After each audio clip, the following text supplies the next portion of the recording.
tonight. Reform's hostile takeover of the Conservative Party in 2003 gave them a clean slate. So why are they filling it with the worst parts of the past? Also tonight, behind every successful bear is a staff doing all the hard work, or so Jimmy keeps saying. And also tonight, I ask whether Contempt of Parliament is a real thing or just more partisan showboating, but since the opposition is the one with the answer, don't expect much to happen. You probably clicked this looking for a bear crapping in the woods, but instead you've landed on the Cold Bear Report.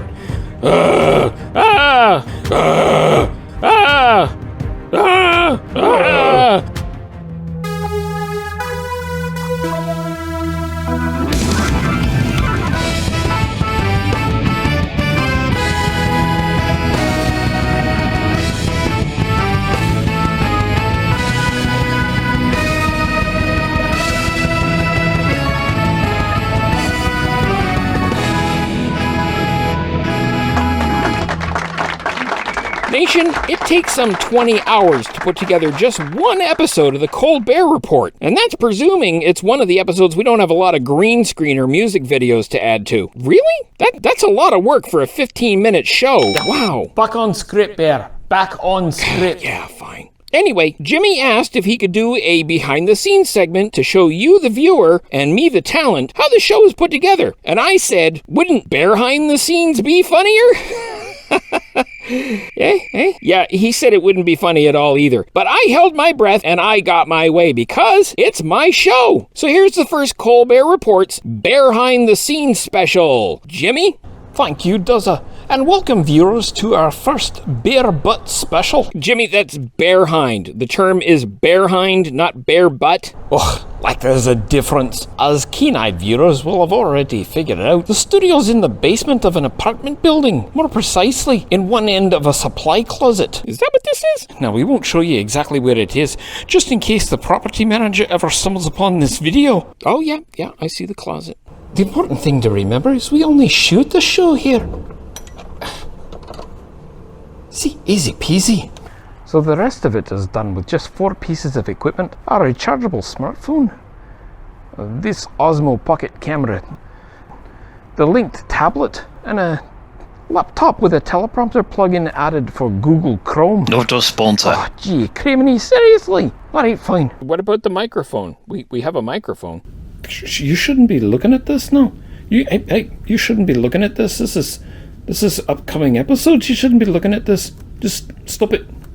Stop it. So, now, the smartphone has an app that controls the camera. I mean, literally, it allows us to frame, zoom, and record the show. And the tablet allows us to plan, write, and control the teleprompter. And the whole thing is controlled on a little micro SD card on the Osmo thing. Everything's recorded right on that. So that's the easy part. Like, seriously, that's it. But Jimmy, how do you get things edited and up to the interweb for everyone to see? Oh, you want that too, do you? All right then. Well, after we shot everything, one of the crews scales up this building until they find a powerful desktop computer. I mean, it turns out we've got one in mind. I can't show you how we get in, but there's this one unit that's exactly what we need, and it's the right environment for finishing up the show. And look at how archaic they are. I mean, they've got an antenna still. Like, seriously, it's hard to believe they have high-speed internet here. I mean, who still runs an antenna? Anyway, where was I? Oh yeah. So the right environment means, well, there's a nervous cat and he's more afraid of us than we are of it. Yeah, I know. Isn't that awesome? Yeah, I mean, look at him. He's ready to bolt right now. Watch as I get closer. Watch him. He'll completely run away. There he goes. Isn't that awesome? So now we come here and we fire up this computer, and then we put the SD card, put it right in that slot, and then we load up the files. I get on the mouse here, try not to get too frisky with it. So there we are, and then what we do is we cut and paste stuff, like down here, usually trimming out all of the bear's flubs. Hey!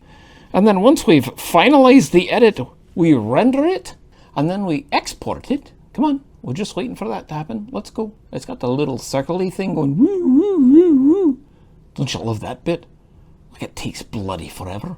This is a fast computer. Can you imagine if we were doing this on a smartphone or a tablet or something? Jeez, oh, there we go. Finally. Yeah, So that's it. Then we pick the selections and we click the little button down here to create. Then we'll, we upload it to YouTube and tickety boom, it's all ready to go. And what about the Daily Digest?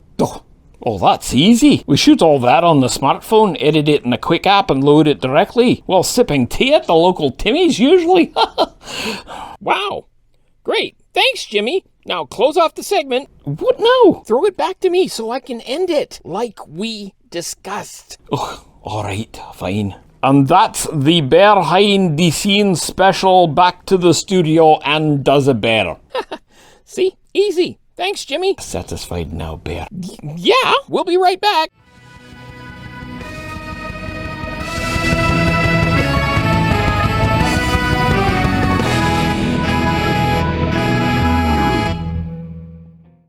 Nation, as I've said many times on this show, I'm not a liberal, I'm a centrist. Yet it seems the go-to attack on anyone who is not a conservative is to accuse him of being a liberal socialist. Even though there are 3 parties in Canada further left on social issues, healthcare, and the environment than Trudeau's Liberal Party. 3 parties that attack the Liberals for not being socialist enough. So while those fringe groups can play socialists all they want, since they'll never be more than spoilers in an election, or the parties that abstain voting in the House to avoid an election they can't afford, they prove one thing: you can only be attacked by the extremes of the right and the left if you're in the center.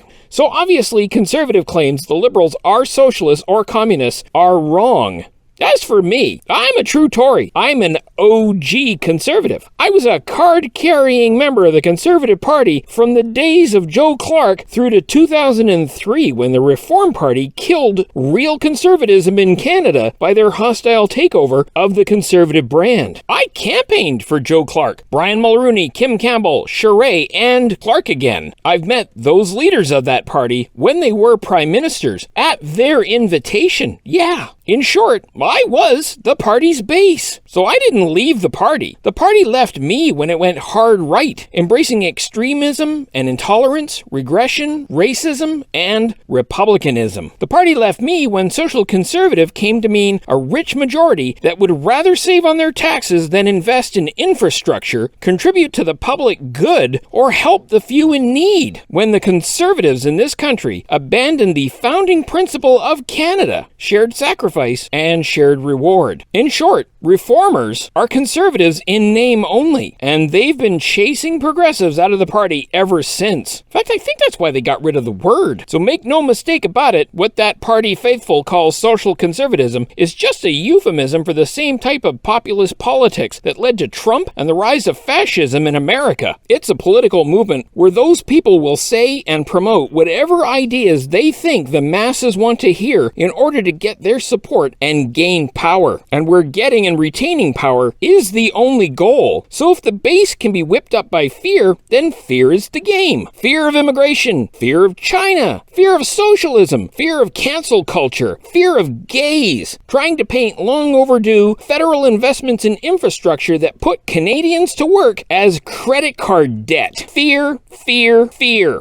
That strategy worked for Hitler, it worked for Harper, and it worked for Trump, all 3 of which were populists pandering to the basest human instincts, because fear motivates. I was orphaned by my party when they checked common sense into the boards like an angry hockey player. Or as Winston Churchill famously said it, I chose to change my party rather than my principles. So what do you choose? We'll be right back.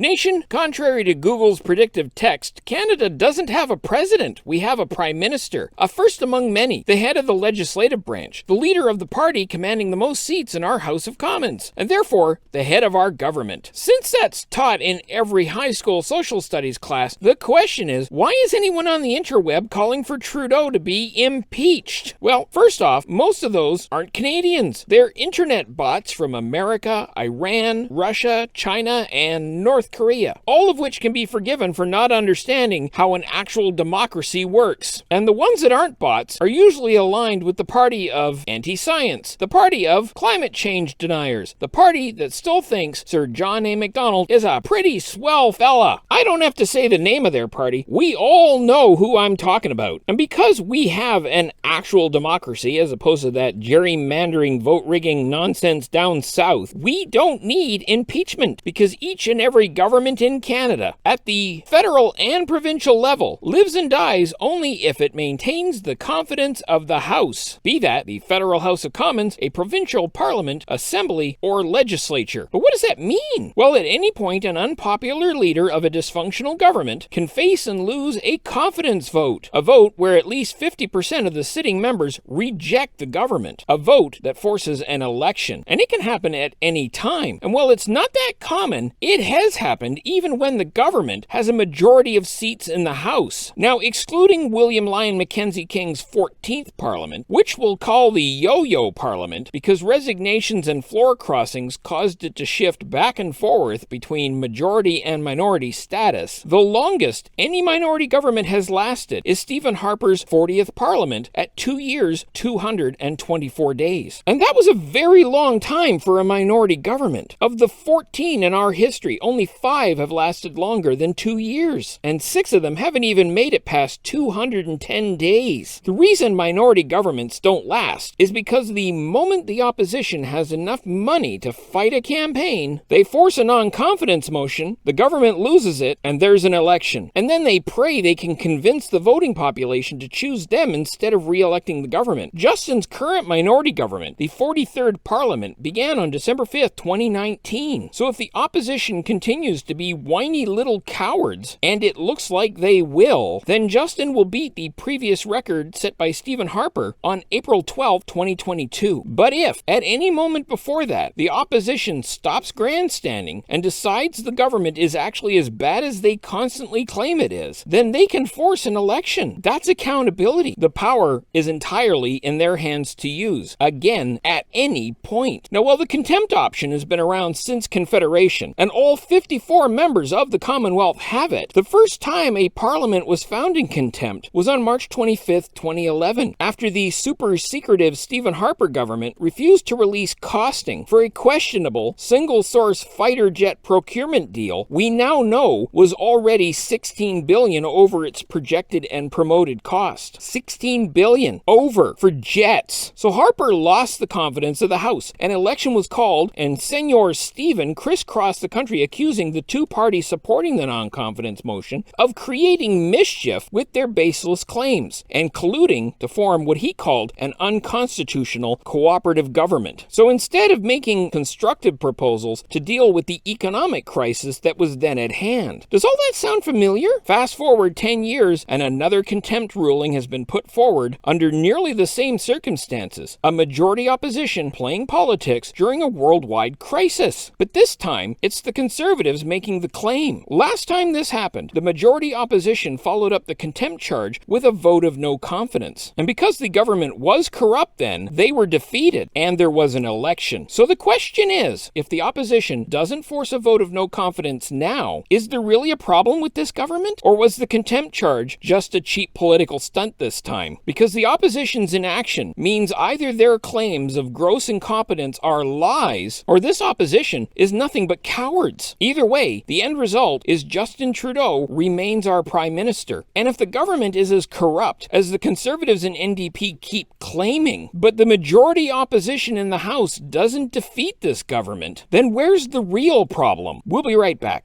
Hi, DUZA BEAR here. Catch me daily with the DUZA BEAR Digest, a short cross-platform riff of what interests me every day. On Instagram, @DUZABEAR, on Twitter, @DUZA_bear, on Facebook, and YouTube. Not a sponsor. No, I think we can actually sponsor this one. That one we can sponsor. Well, Nation, that's all for the Colbert Report this week. We're taking time off this summer, but don't miss the DUZA BEAR Digest, continuing daily on YouTube, Facebook, Instagram, Twitter, and TikTok. And we'll be back before fall with new episodes of the Colbert Report and more. So take care, stay safe, and watch out for wildlife on the roads.